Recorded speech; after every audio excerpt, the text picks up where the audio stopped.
Bienvenidos a todos a una nueva inmersión profunda. De verdad, agradecemos que nos acompañen en este viaje de descubrimiento. Claro que sí. Un gusto como siempre. Aunque bueno, extrañamos la energía del pastor Denner y el Cuarteto Believe. Sí. Ya regresarán la próxima semana de sus merecidas vacaciones. Merecidas. Pero mientras tanto, tenemos una lección que estoy segura les fascinará. Sin duda, sin duda. Siempre hay tela que cortar, ¿verdad? Exacto. Hoy nos adentramos en la lección número 5 de la escuela sabática. Ah, La ira del amor divino. Un título que, admitámoslo, nos confronta con una aparente paradoja. sí. ¿Cómo puede un Dios que es amor también ser un Dios que se llena de ira? Es una pregunta que ha resonado a través de los siglos ¿Vieron? y ha generado muchos debates y reflexiones profundas. Porque sí, la imagen de un Dios airado puede resultar incómoda, Totalmente. incluso contradictoria, ¿no? Claro. Si la justaponemos con la idea de un Dios que desborda amor y misericordia. Es que nos cuesta conciliar ambas ideas. Pareciera que una excluye a la otra. Claro. Si Dios es la esencia misma del amor, ¿cómo puede albergar la ira en su ser? Para comprender esta aparente contradicción, creo que debemos ir más allá de una simple definición de la ira. Claro. Pensemos por un momento en la ira que experimenta un padre al ver a su hijo en peligro. Ajá. ¿No es esa ira una manifestación de su profundo amor? ¿Un impulso para proteger a su ser querido? Entiendo. No. No se trata de una ira descontrolada o vengativa, No. sino de una respuesta visceral ante la injusticia, ante el dolor infligido a alguien que amamos. Precisamente. Y así como la ira de un padre amoroso puede ser justa y protectora, también la ira de Dios nace de su infinito amor por su creación. Ya veo. No es una furia ciega, sino una justa indignación ante el mal, ante la opresión y el sufrimiento que corrompen su obra perfecta. Entonces, podríamos decir que la ira de Dios es una especie de mecanismo de defensa, Sí, un escudo para proteger lo que ama. en cierto modo sí, pero también es mucho más que eso. La ira de Dios no se limita a la protección, sino que también busca la redención. Entiendo. Observemos el ciclo que se repite a lo largo del Antiguo Testamento. El pueblo de Dios se rebela, se aleja de él y como consecuencia sufre las consecuencias de sus actos. Vemos este patrón en el Salmo 78, por ejemplo. Exactamente. Dios libera a su pueblo de la esclavitud en Egipto. Ajá. Los guía a través del desierto. Ya. Les provee alimento y agua. Pero ellos, una y otra vez, le dan la espalda, olvidando sus promesas y adorando a otros dioses. Y Dios, en su amor, les permite experimentar las consecuencias de su desobediencia. Claro. No lo hace por un deseo de venganza, No. sino como una forma de disciplina, con la esperanza de que su pueblo reconozca su error y regrese a él. Es como un padre amoroso que disciplina a su hijo, no por placer, sino con la esperanza de corregirlo y ayudarlo a crecer. Exactamente. Claro que la disciplina no es agradable, No. pero a veces es necesaria para que el hijo aprenda y madure. Exactamente. La disciplina de Dios, aunque pueda parecernos severa, siempre tiene un propósito redentor. Deuteronomio 8.5 y 16 nos recuerdan que Dios nos disciplina para nuestro bien, para hacernos entrar en la buena tierra que juró a nuestros padres. Es decir, que en última instancia la ira de Dios está al servicio de su amor. Busca nuestro bien, aunque eso implique permitir que experimentemos dolor temporalmente. Así es. Un ejemplo claro de esto lo encontramos en la historia de la destrucción de Jerusalén, narrada en 2 Crónicas 36.16. Dios, a través de sus profetas, advirtió a su pueblo una y otra vez sobre las consecuencias de su desobediencia. Pero ellos se burlaron, rechazaron su llamado al arrepentimiento. Y finalmente, la ira de Dios se desbordó. Es importante recalcar que esa ira, esa justa indignación, fue la última instancia. Dios no se complace en castigar, en destruir. Su deseo siempre es perdonar, restaurar, sanar. Pero cuando el corazón del hombre se endurece y se niega a escuchar su voz, las consecuencias son inevitables. Y aun en medio del juicio, Dios no abandona a su pueblo. En el caso de Jerusalén, a pesar de la destrucción, Dios les ofreció un camino de escape a través del profeta Jeremías. Siempre hay una esperanza, una posibilidad de redención para aquellos que la buscan. Hablando de caminos de escape, la historia de Jonás, el profeta reacio, nos ofrece una perspectiva fascinante sobre la tensión entre la justicia y la misericordia divina. En este caso, Dios llama a Jonás a predicar un mensaje de juicio a Nínive, una ciudad pagana conocida por su crueldad. Pero Jonás, en lugar de obedecer, huye en dirección opuesta. ¿Por qué crees que Jonás intenta escapar de su misión? Creo que en el fondo, Jonás temía que los ninivitas se arrepintieran y Dios los perdonara. Él prefería que recibieran el castigo que, según su juicio humano, merecían. Quizás le costaba aceptar que la misericordia de Dios se extendiera a un pueblo que consideraba enemigo, pagano e indigno de su gracia. Es una actitud que lamentablemente a veces también vemos reflejada en nosotros mismos. Nos cuesta entender que el amor de Dios no tiene límites, que su gracia alcanza a todos, incluso a aquellos que consideramos indignos o que nos han hecho daño. Pero la historia de Jonás nos recuerda que la misericordia de Dios es más grande que nuestros prejuicios y nuestras ideas preconcebidas. Y precisamente en esa tensión entre la justicia y la misericordia se revela la grandeza de Dios. Él es justo, sí, pero también es misericordioso. Y en su sabiduría encuentra el equilibrio perfecto entre ambas. La historia de Jonás también nos muestra que la ira de Dios no es arbitraria ni caprichosa. No está motivada por un deseo de venganza o de infligir dolor, sino por un profundo amor que busca la transformación y arrepentimiento. Y hablando de transformación, no podemos dejar de mencionar el episodio de Jesús limpiando el templo, narrado en Mateo 21.12-13. En esta escena vemos a Jesús lleno de una justa indignación, expulsando a los cambistas y vendedores que habían convertido la casa de su padre en un mercado. Es una imagen poderosa que nos recuerda que la ira de Dios no se limita al Antiguo Testamento, sino que también se manifiesta en la persona de Jesús.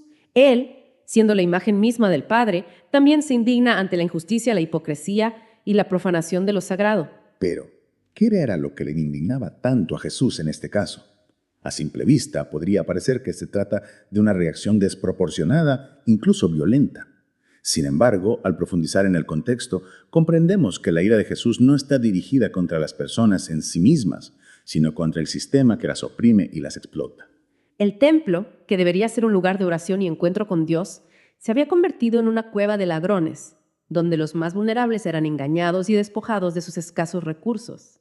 Los cambistas y vendedores se aprovechaban de la necesidad de la gente, obligándonos a cambiar su dinero a un tipo de cambio injusto y a comprar ofrendas a precios exorbitantes. La ira de Jesús, por lo tanto, es una expresión de su amor por los pobres, los marginados, los que no tienen voz.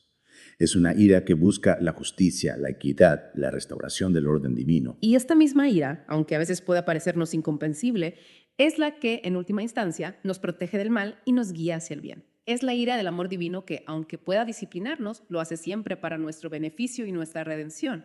Es que la ira de Dios, aunque a veces parezca un concepto difícil de digerir, en realidad es una muestra de su profundo amor por su creación. Como hemos estado viendo, esa ira no es una furia descontrolada ni un deseo de venganza, sino una respuesta justa y medida ante la maldad, Claro. que corrompe su obra perfecta. Es como un fuego purificador, ¿no? Que busca limpiar y restaurar, no destruir por el simple placer de hacerlo. Exacto. Y es importante recordar que esa ira siempre es el último recurso. Dios, en su infinita paciencia, nos da múltiples oportunidades para arrepentirnos y cambiar de rumbo. En Éxodo 34.6 se describe a Dios como misericordioso y clemente, lento para la ira y grande en misericordia y verdad. Ahí está. Esa frase, lento para la ira, nos habla de su inmensa paciencia, de su deseo de que nadie perezca, sino que todos lleguemos al arrepentimiento. Es un recordatorio de que Dios no se complace en el castigo, sino en la redención. Su corazón se llena de tristeza cuando debemos enfrentar las consecuencias de nuestras malas decisiones, pero Él siempre está dispuesto a recibirnos con los brazos abiertos cuando decidimos volver a Él. Y esa paciencia divina, esa lentitud para la ira, debería ser un modelo para nosotros.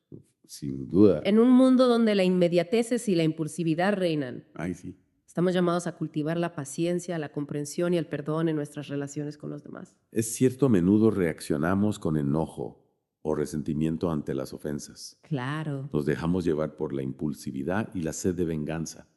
Pero si Dios, siendo infinitamente más sabio y justo con nosotros, elige ser paciente, ¿no deberíamos nosotros como sus hijos esforzarnos por imitar esa virtud? Sin duda la paciencia es un fruto del Espíritu, una señal de que estamos permitiendo que el amor de Dios transforme nuestro corazón y nuestra mente. Y es precisamente en la paciencia donde encontramos la verdadera fuerza, la capacidad de resistir la tentación de responder al mal con mal y de vencer la oscuridad con la luz del perdón.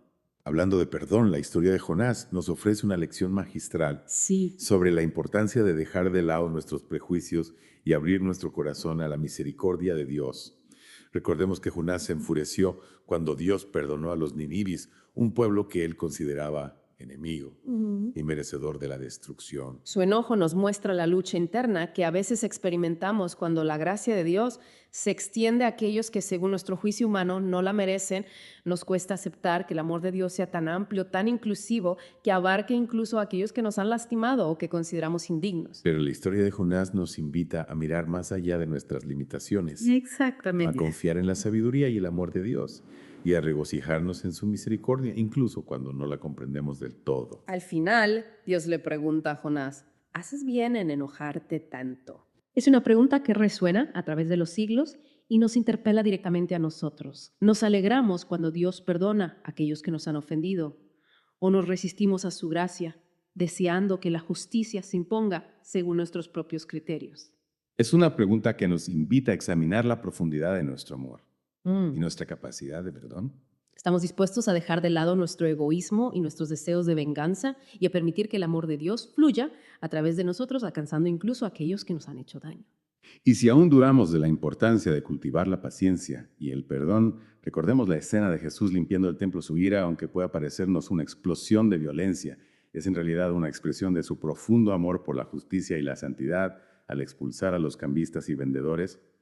Jesús está defendiendo la casa de su Padre, el lugar donde la gente debería encontrar consuelo, esperanza y una conexión genuina con Dios. Es importante recordar que la ira de Jesús no está dirigida contra las personas en sí mismas, sino contra el sistema que las oprime y las explota. Los cambistas y vendedores, cegados por la avaricia, habían convertido el templo en un mercado donde la fe se negociaba como una mercancía más, y esa profanación de lo sagrado despertó la justa indignación de Jesús. Su acción nos recuerda que Dios no es indiferente al sufrimiento y a la injusticia que azota nuestro mundo. Él se indigna ante la opresión de los débiles, la explotación de los vulnerables y la corrupción de lo que es bueno y verdadero.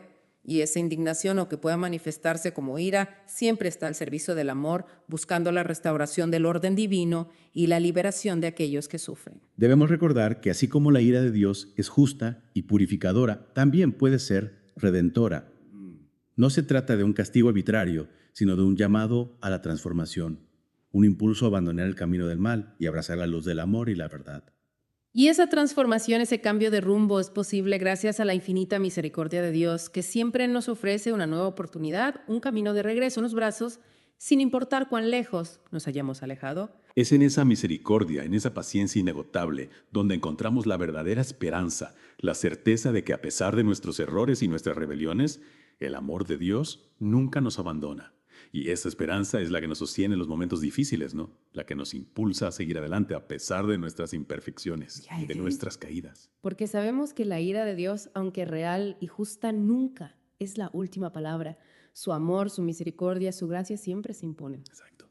Y esa certeza debería transformar nuestra manera de vivir, de relacionarnos con los demás y de enfrentar los desafíos que la vida nos presenta. Si Dios, que es perfecto en santidad y justicia, elige ser paciente con nosotros, ¿no deberíamos nosotros imperfectos, como somos, esforzarnos por imitar esa paciencia en nuestro trato diario? Sin duda pensemos en cuántas veces reaccionamos con enojo o impaciencia ante las pequeñas molestias, las frustraciones cotidianas o las diferencias de opinión. ¿No sería más constructivo, más acorde con el carácter de Dios, responder con calma, comprensión y un espíritu de diálogo? Ciertamente, cultivar la paciencia no significa ser pasivos ante la injusticia, o tolerar el mal significa más bien responder de una manera sabia, equilibrada y que busque el bien común. Recordemos las palabras del apóstol Pablo en Romanos 12.19-21. No os venguéis vosotros mismos, amados míos, sino dejad lugar a la ira de Dios, porque escrito está: mía la venganza, yo pagaré, dice el Señor. Así que si tu enemigo tuviere hambre, dale de comer. Si tuviere sed, dale de beber. Pues haciendo esto, ascuas de fuego amontonaré sobre su cabeza. No seas vencido de lo malo, sino vence con el bien el mal. Es un llamado a la acción, ¿no? A no dejarnos arrastrar por la espiral de la violencia y la venganza, sino a responder con amor, compasión y un deseo genuino de reconciliación. Y ese es el verdadero desafío que se nos presenta: traducir la paciencia y la misericordia de Dios en acciones concretas en nuestra vida diaria. Significa ser más tolerantes con las imperfecciones de los demás, más comprensivos con sus errores, más dispuestos a perdonar las ofensas y a tender puentes de reconciliación. Y también significa ser valientes para denunciar la injusticia. Para defender a los oprimidos y para luchar por un mundo más justo y compasivo, siempre con espíritu de amor y sin dejarnos dominar por la ira o el resentimiento. Porque al final la ira de Dios no busca la destrucción, sino la redención. y nosotros como sus hijos estamos llamados a ser instrumentos de esa redención, a ser portadores de su paz y su gracia en un mundo quebrantado.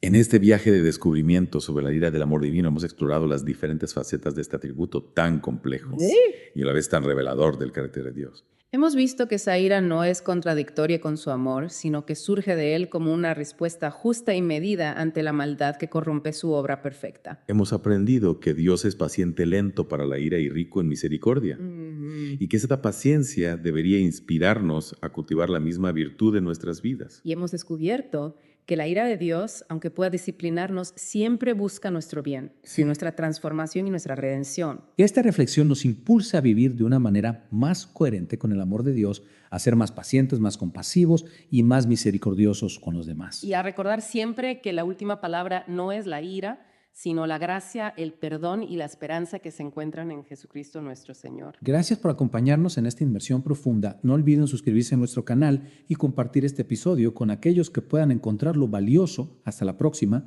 y que la paz de Dios, que sobrepasa todo entendimiento, guarde sus corazones y sus mentes en Cristo Jesús.